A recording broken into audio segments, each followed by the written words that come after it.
Hi, everybody, and welcome back to Sam's Healing Podcast. My name is Sam. I am joined today by a great friend, a brilliant clinician. I get to sit with your husband every week on Ask the Unfaithful, and today I get to have you in. So, Sharon, it's a joy. It's always not just educational, but it's always so much fun. So thanks for coming in again. Thank you. Sometimes I'm a little jealous about Ask the Unfaithful. There are times when the topic is so juicy, I want to come too. Yeah, I think all the viewers know that we probably run our stuff by you to make sure that we're not just bombing or saying anything completely stupid. So thank you for your behind the scenes editing skills and coaching skills. But for those that might be just getting to know my podcast, and this might be one of the first ones that they see, why don't you tell the viewers and the listeners more about your organization, what you do, what your biggest joys are in the work that you do, and then we'll be off and running on today's topic. Okay, so my name is Sharon Rinearson, and I happen to be happily married to James Anier, and we are both licensed mental health professionals. We are certified trauma professionals. We are certified clinical partner specialists. James is a CSAT supervisor. I think that's enough of the... That covers it, right? Alphabet list. Notice that I had my card out ready for you this time, as I've fumbled it so many times before. I don't know what I do or who I am. Okay, so James and I own Core Relationship Recovery, and we have been doing intensives for close to 13 years. And I dare say that we were the first people to offer sort of this concierge type of intensive, right, where the client comes to us and says, hey, this is our problem. And we get to coordinate with their therapist and with them about what do you want to learn when you're with us. And that allows us also to pivot in the moment during an intensive. And that's what makes our intensives different than other people, because we have a loose curriculum, but we want to meet our clients where they are. And since right, there are not other people with you, because you're going to come by yourself or with your spouse, we can do whatever it is we need to do to help you get where you want to go. Right. And we both know that there is a place for group work. There is a place for multiple couples intensives.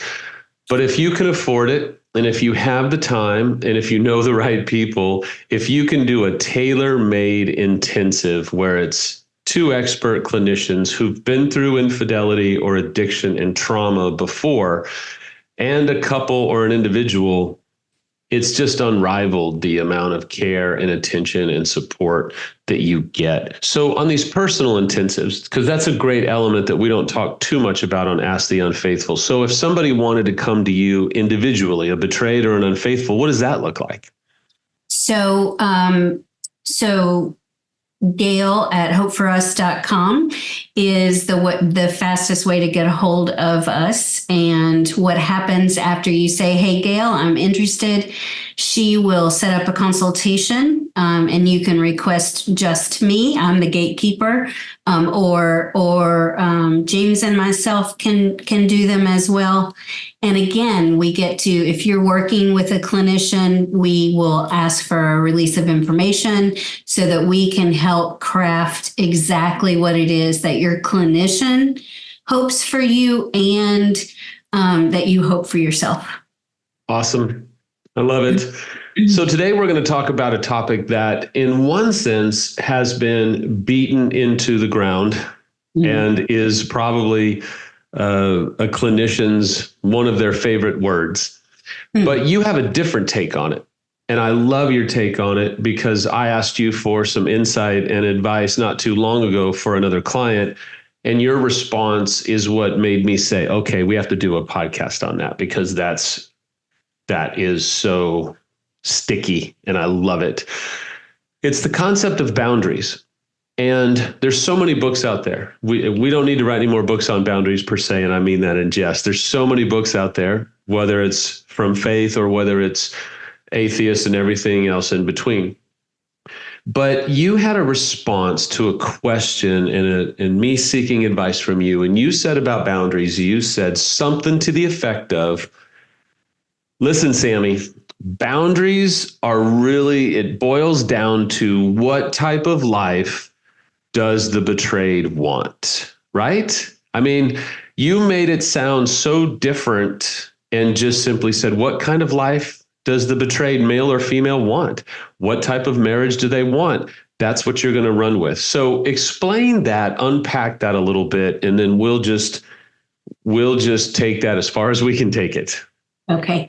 So first I want to say that obviously there will be some bottom line boundaries. Excuse me. If you have an affair again, I will take you behind the woodshed and shoot you.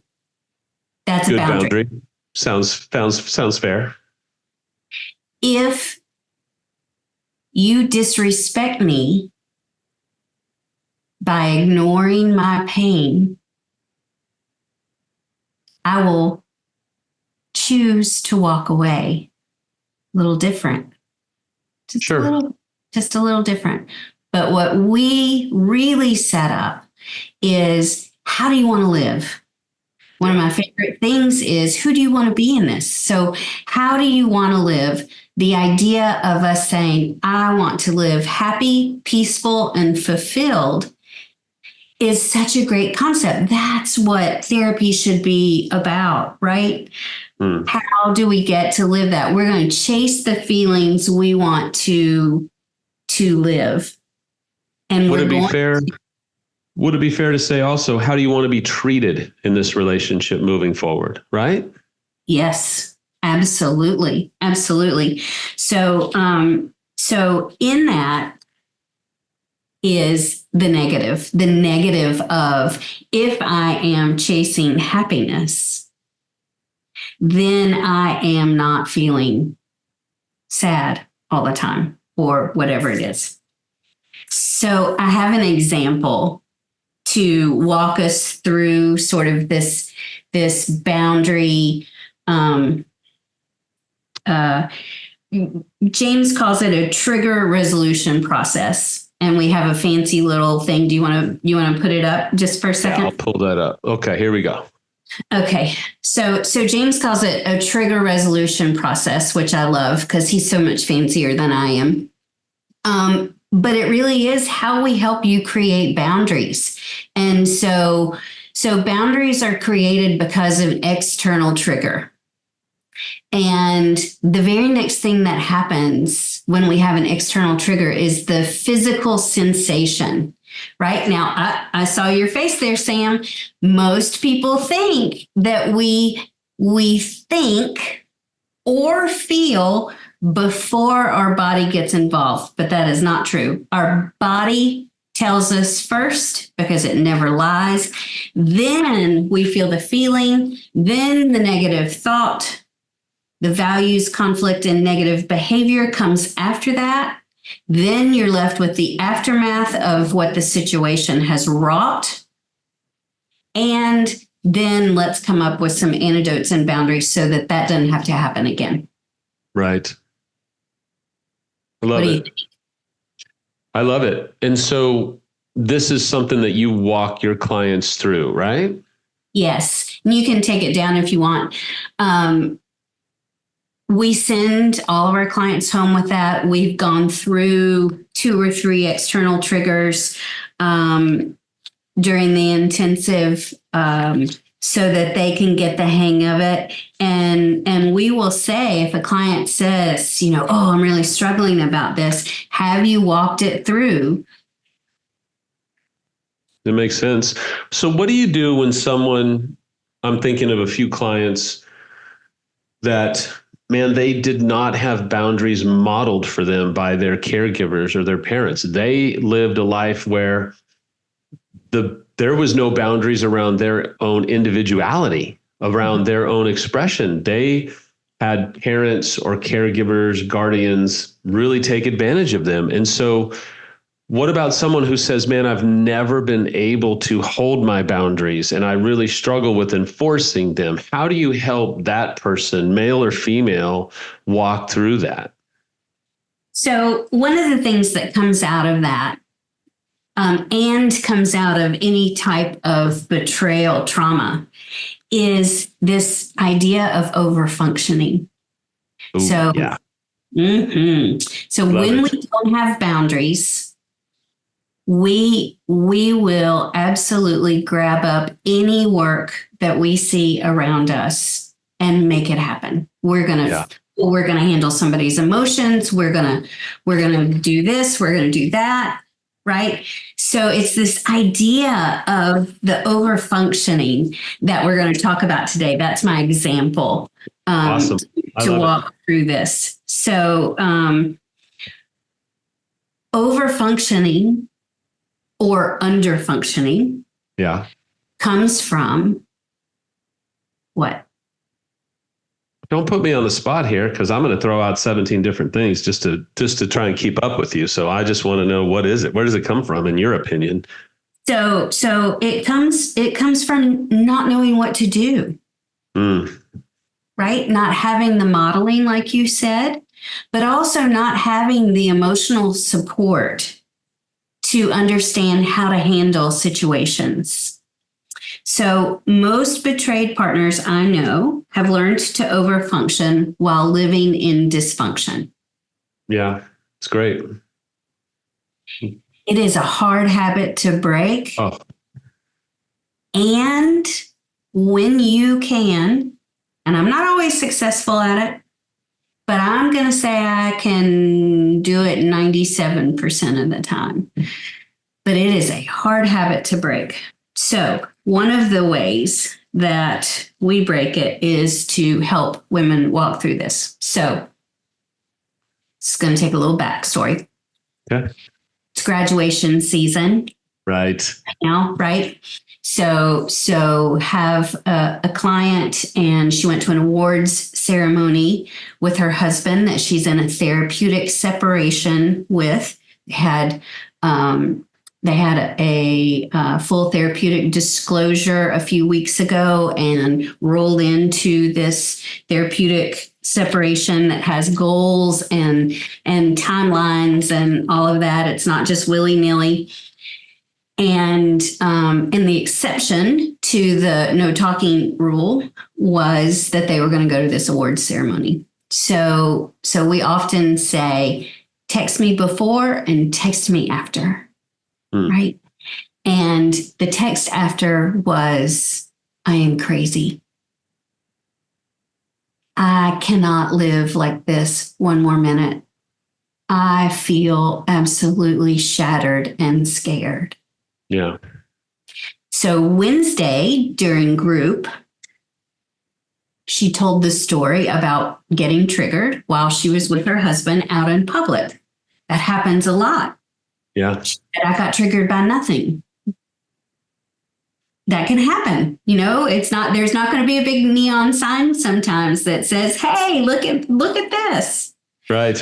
So we talked to her about the idea that she can protect herself by being preemptive. And one of the preemptive things would be, don't be around him. Right now, while you're learning to manage your triggers, right now, when you are living in such sadness, fear, anger. So she said, well, we're going away this weekend. And, good therapists keep a straight face. My eyes got this big, right? And I said, what? And she said, we have a niece who's graduating and we're going away to her graduation. Everybody in group goes, no, you can't do that, right? We talked about it, and she was like, oh, you're so right. He doesn't have to go. Yes, he doesn't have to go. So this morning, she texted me and she said, do you have some time today? And I said, yes, I do. And she said, it's just easier if he goes. Okay. So is this the moment where we are struggling with our lack of internal self-reference? Are we codependent? Are we dealing with attachment distress? What's going on? So, I hate the word codependent. Sure. I think it's a trauma reaction. And what she's experiencing is a trauma reaction. Her anxiety about how to handle it, her humiliation that she has to handle it at all, her fear, her guilt, like she feels selfish. Right. Right. Now, I have a feeling that they might have talked other than on Monday. And I'm wondering if he didn't say something like, man, I can't believe you're not letting me go. Right. But what she told me was the families, she said the families are complicated. And I said, every family's complicated.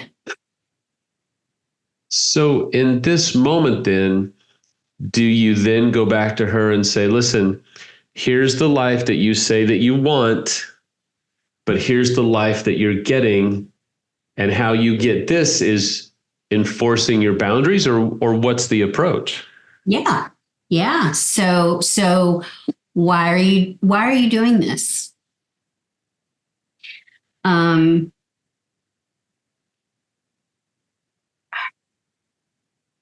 The external trigger is, should he go on the trip with us? Right. The thing that happens next for her is that she gets these butterflies in her stomach when she thinks about telling him that he's not coming, or telling the family he's not here. She has this agitation that rises in her body, and she needs to move. She feels lightheaded. She felt nauseous. Right. And short of breath. I know I ignored whatever question you asked me. I'm sorry. I'm used to it. That's okay. I'm just glad you're here. So right away, her body's saying danger. Yeah, exactly. Danger. Right.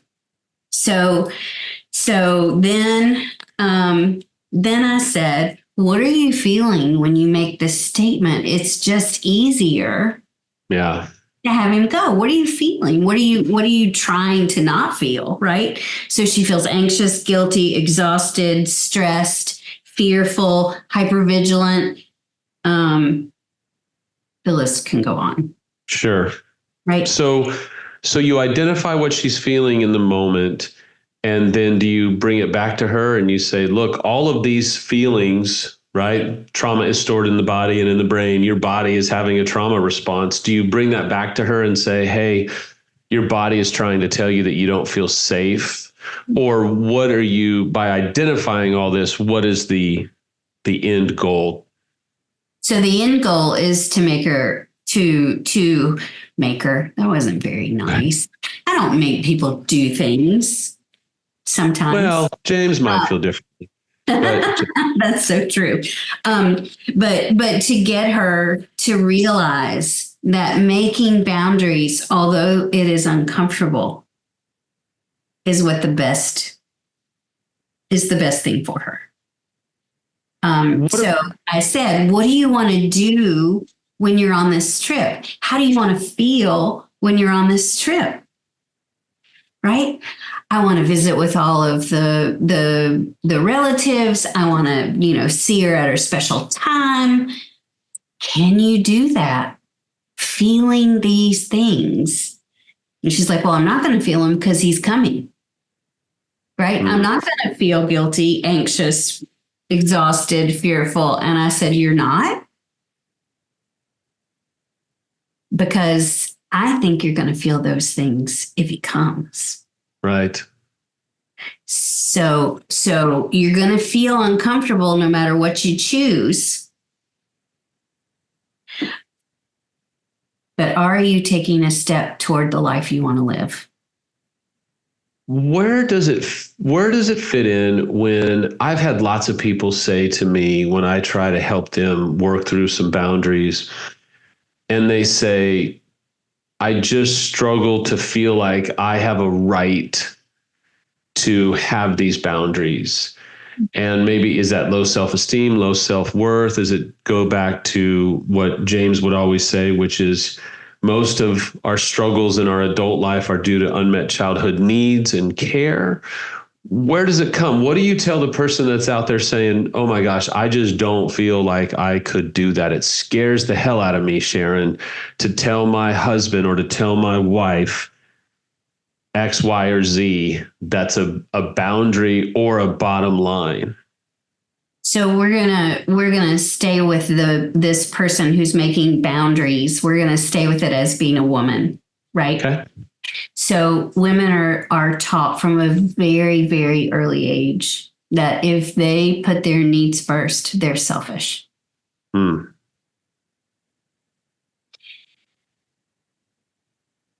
By the time we get a partner, her idea of selfish is so far below the norm of what selfish might even begin to look like. Right. Right.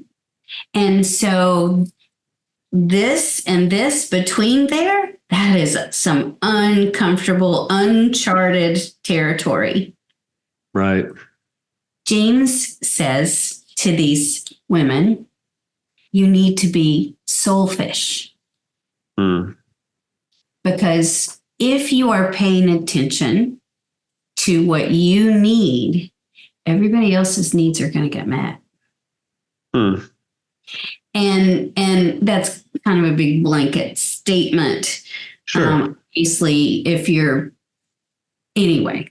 Well, if you can't feed yourself, how are you feeding other people, right? I mean, the airlines, I fly all the time. They do a lot of things wrong, but they do have a statement that I believe in, is that you put on your own oxygen mask first before you put it on your child's. And at some level, if we don't feed ourselves, how are we going to feed our partner and our children and all of that, right? That's right. If we look at generational trauma, Sam, it's astounding how many women have been taught to overfunction. Yeah. Because otherwise they will feel selfish. So how do you help a woman who feels like, okay, I've been betrayed, I've had my heart ripped out, and they are doing what you started off the conversation with? They're overfunctioning. They're trying to make it as easy as possible for their unfaithful male, in this case, to get help, schedule. They're trying to do it all. How do you help that female realize, hey, you're babying him or you're enabling this?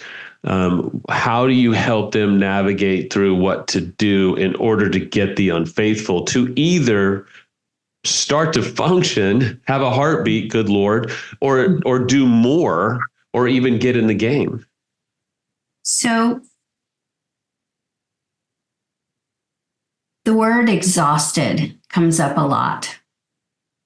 Partners are exhausted. Part of the reason why they're exhausted is they're doing everybody else's emotional lifting. Right. Right? So wouldn't you like to have more energy? Because if you have more energy, then you can do things that make you happy. And if you do more things that make you happy, your life is going to be happier. So typically, when you and I talk, we're talking about these deep, dark, instinctual kinds of concepts, right? But this is kind of head and heart, right? And so if you go all the way through sort of this linear example that we take people through, you get the opportunity to tell yourself the truth. And there is not anything like telling yourself the truth. Boy, when I first started my work, the truth could have jumped up behind me and I would have not known it was there. Yeah. So the truth in this scenario, the truth is she's more worried about what the family will feel than she is about herself.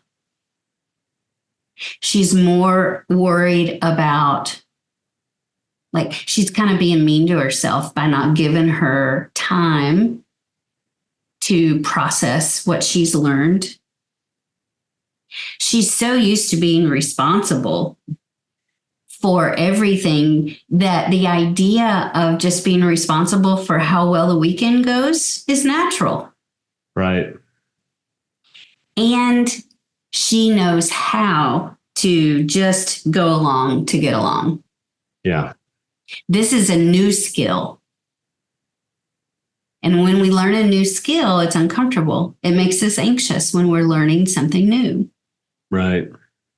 So if we can say it is normal to feel this way, but you can't choose comfort over health. Yeah. Because you'll stay where you are. That's what you have done. I saw this dude on Instagram the other day, and he said, I use it with my clients all the time. He said, we are creatures of habit. We will choose a familiar hell over an unfamiliar heaven all the time. Would you agree with that? I would. Absolutely. And we probably cannot even see that we're choosing hell. Because when you're in a situation, you're just trying to survive it. And so that bigger picture typically is not there. I remember when my children were little and they were not sleeping, so therefore I was not sleeping. Right. That was going to be the rest of my life. Even though logically I knew that, right? You're just stuck in this, oh my gosh, I love these children, but can't they go to bed? Yeah. So we're getting her to identify her feelings. We're getting her to pay attention to the physical sensation, right? We're looking at the negative thoughts, right? I am unlovable if I do something selfish. I am not worthy of love and respect if I don't do the right thing. I know you weren't looking, but that was in quotes. I'm taking notes, woman. Listen, whenever you and James talk, I will let the viewer see I'm always taking notes, and I'm taking notes in a Sharpie because my eyes are getting worse. So no judgment. So I am unlovable if I do something selfish. Isn't it fair to say I feel unlovable if I do something that prioritizes me? Because it's not really selfish. We're using that in this conversation, but maybe saying it this way would help in this particular case. And I'm always sensitive to my betrayed males out there who are always craving to feel included. So guys, I see you, I hear you. In this example, a woman would eventually feel like I am unlovable if I do something, if I prioritize myself. Here's a tough question. What do you tell the betrayed female when they say, I am afraid to draw a boundary because I don't want to lose him? He has shown a little bit of signs of moving towards me. There's a heartbeat And I'm not, I really would never want to be sarcastic as somebody's hurt, but they have somehow been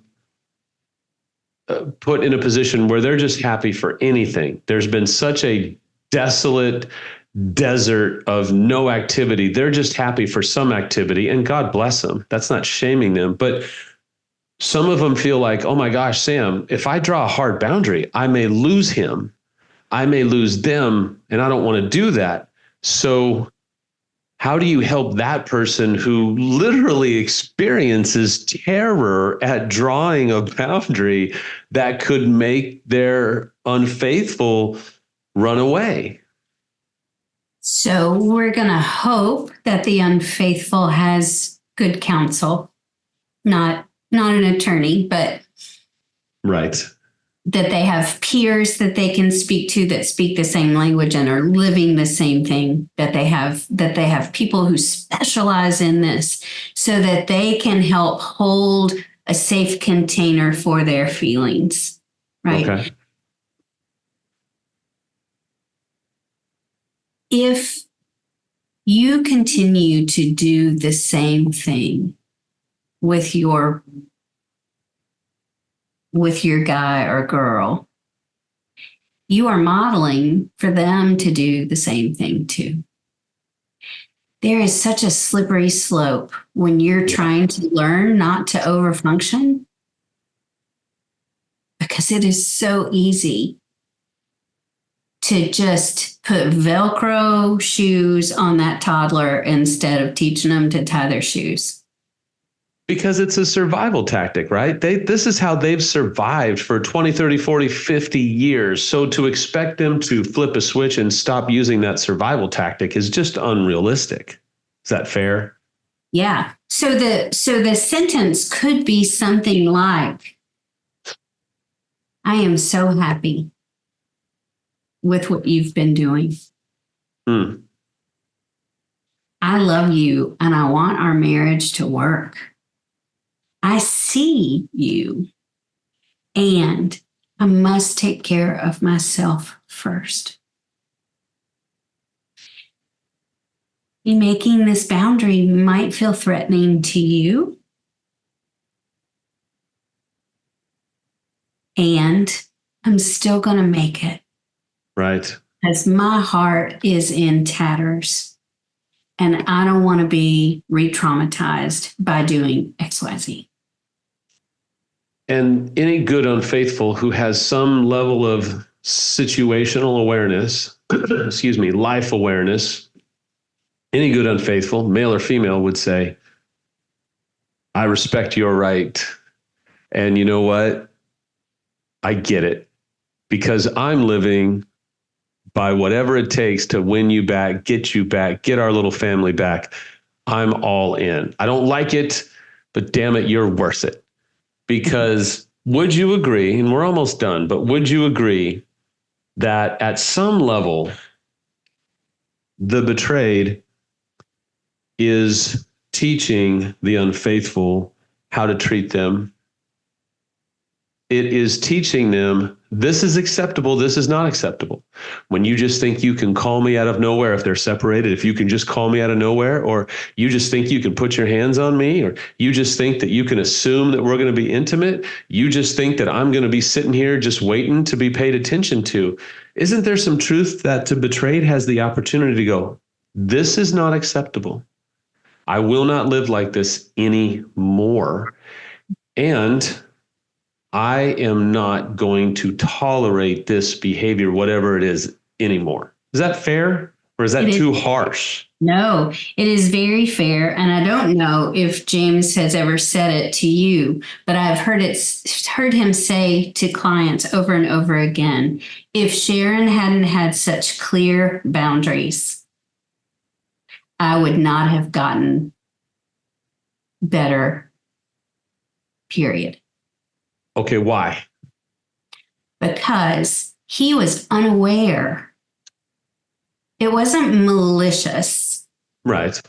When something hurts us, we think it's malicious, but most of the interpersonal, the relational behavior that was disrespectful, ugly, whatever, Sure. maybe 5, give him a diaper kind of stuff.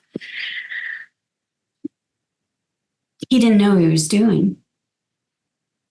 He doesn't understand how it's genuinely wounding the betrayed. That's right. He doesn't understand that it's hurting, but he also doesn't understand that he's actually doing it. Okay. Right? So what I had control over is saying, I don't like how I feel right now. Okay. Can you collaborate with me so that I can understand what's happening, or I can feel better, or whatever? Or I don't like how I'm feeling right now, and I'm going to get in the car and I'm going to go for a drive for 30 minutes and I'll be right back. Yeah. I learned this from James, but James isn't here. It's just us.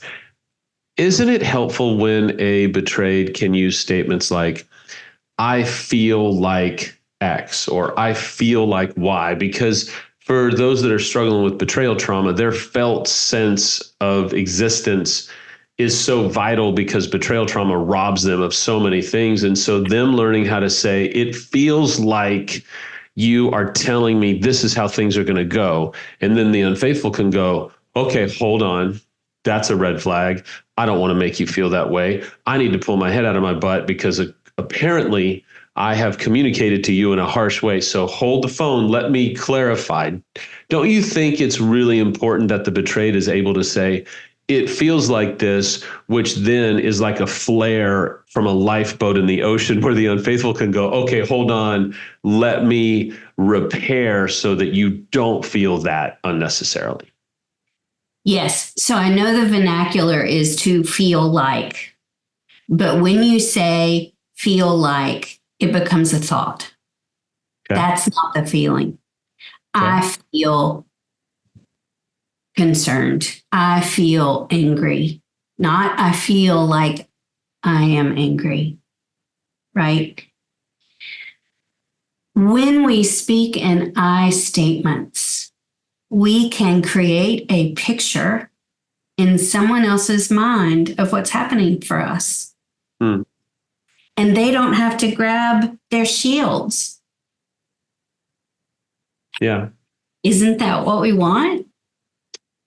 I think if we can help our spouse or partner never have to grab their shield, man, we would be phenomenal communicators. So I love today. So if people, as we say goodbye, when is an intensive right for a person or a couple?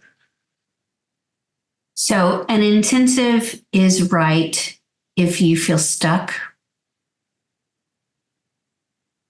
and you don't know what to do next. An intensive is right if your clinician is saying you need to do an intensive. Okay, fair. An intensive is right if you want to get through this process with as much information as you can. I love it. As you can. I just want to honor the fact that, man, I say this to people all the time, and I believe it with all my heart. Living in the public eye like I do, I mean, let's face it, I'm not Oprah, hold on, but I do live in the public eye, and I actually have people buy me drinks in restaurants, apparently, sometimes. It's kind of fun. Stop it. But I tell people, sometimes in life, the loudest voices are not the most healed voices. And I wish we had thousands of Sharons that had podcasts and did intensives and traveled around and spoke and all that. But I think to so many women and to so many males who are betrayed, you are a hero. I love the sarcasm. I'm going to be honest. It's there. I see it. I appreciate it. But I love the genuine heart to help people heal. There was this meme on Instagram a long time ago that said something like, I love the warrior that can come out of darkness with a fireball flame and help lead other people out of darkness into the light. And I think that's what you do. So if people want to contact you to think about an intensive and maybe go talk about Gail one more time and the website, and then we'll say goodbye. Okay. So the website is hopeforus.com. And there are all kinds of little click if you want to contact us buttons all over the place with that. You can also email Gail at hopeforus.com, FOR, or you can call 561-345-3510. Awesome. I can't thank you enough. Thank you for sharing your husband with me every week. And we'll have you in again soon. Thank you, Sharon, as always. Thank you, Sam. Thanks so much. Take care.